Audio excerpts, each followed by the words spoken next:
लोगों की सूचना प्राप्त हुई थी कि जगन्नाथपुर मंदिर जो कि रांची जिले की एक तरीके से पहचान, वहाँ पर जो सुरक्षा गार्ड था, सुरक्षा गार्ड की किसी ने हत्या कर दी और हत्या करने के उपरांत वहाँ पे जो दान पेटी थी, कुछ दान पेटियों को तोड़कर और वहाँ से पैसे चोरी करने का भी प्रयास किया गया था और पैसे चोरी भी किए गए थे। कांड की गंभीरता को देखते हुए हम लोगों ने तुरंत सूचना मिलने के साथ में अनुसंधान जो प्रारंभ किया था और हमारे दोनों सिटी एसपी और रूरल एसपी साथ में हटिया डीएसपी, ओसी धुरवा, ओसी जगन्नाथपुर और हमारे अन्य थाना के जो थाना प्रभारी थे और हमारी जो तकनीकी शाखा की जो टीम थी, इस सभी टीम ने सभी ने एक तरीके से संयुक्त रूप से एक अभियान चलाकर कांड का अनुसंधान जो उन्होंने प्रारंभ किया। कुछ क्लूज हम लोगों को सीसीटीवी फुटेज की मदद से मिले, कुछ हम लोगों को तकनीकी शाखा के द्वारा उपलब्ध कराए गए और कुछ ह्यूमन इनपुट्स के हम लोगों ने जो गैदर किए और इस सब के परिणाम स्वरूप हम लोगों ने कुछ लोगों को डिटेन किया। डिटेन करने के बाद जब उन लोगों ने मुझसे पूछताछ की, पूछताछ में उन्होंने घटना में अपनी संलिप्तता स्वीकार की है और उसके उपरांत घटना में शामिल, हत्या में शामिल और चोरी में शामिल कुल 3 लोगों को हम लोगों ने गिरफ्तार किया। गिरफ्तारी के साथ साथ हमने जिस पत्थर से पूछकर सुरक्षा गार्ड की हत्या की गई थी उस पत्थर को ही बरामद किया। उसके साथ ही साथ जिन छड़ का उपयोग दान पेटियों को लगे ताले को तोड़ने में किया गया था उसको भी हम लोगों ने बरामद किया है और साथ में चोरी किए गए जो रकम थे, कुल रकम लगभग 3 लाख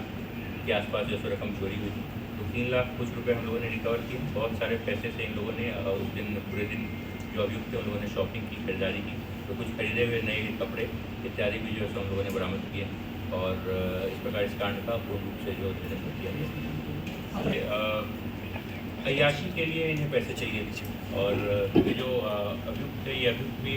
उसी क्षेत्र के निवासी हैं जिस क्षेत्र के निवासी वहाँ के सुरक्षा गार्ड थे।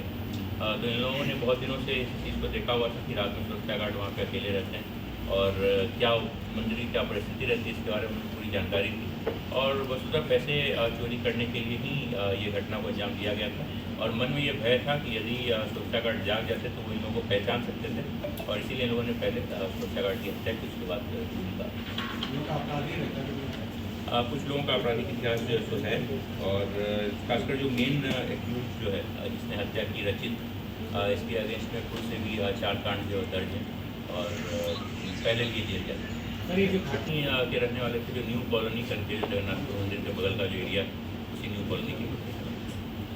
सर ये लोगों ने पैसों को सबसे पहले अपने घर में ले जाके स्टोर किया, कुछ पैसे फिर वहाँ से इन लोगों ने निकाल के इन लोगों ने पार्टी की।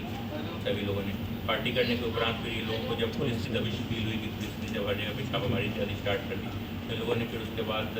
मेन रोड में जाकर दुकानों में जाकर अपनी खरीदारी शुरू की और दिन भर ये लोग जगह जगह जाकर कपड़े, जूते, ये सब तरीके की चीज़ें जो खरीदते रहे और जब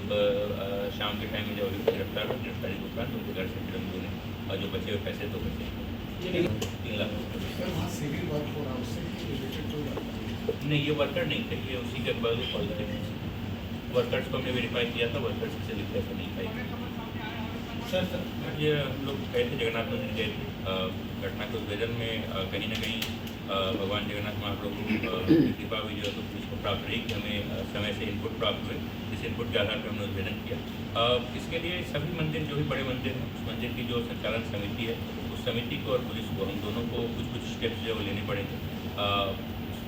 वहाँ पे जैसे जगन्नाथ मंदिर में कंस्ट्रक्शन का वर्क चालू था, एक्सेस कंट्रोल बहुत जगह से खिंचा हुआ था, बगल में मतलब कंस्ट्रक्शन चल रहा था, तो कुछ सुरक्षा की व्यवस्था बढ़ाई जा सकती थी। Local police already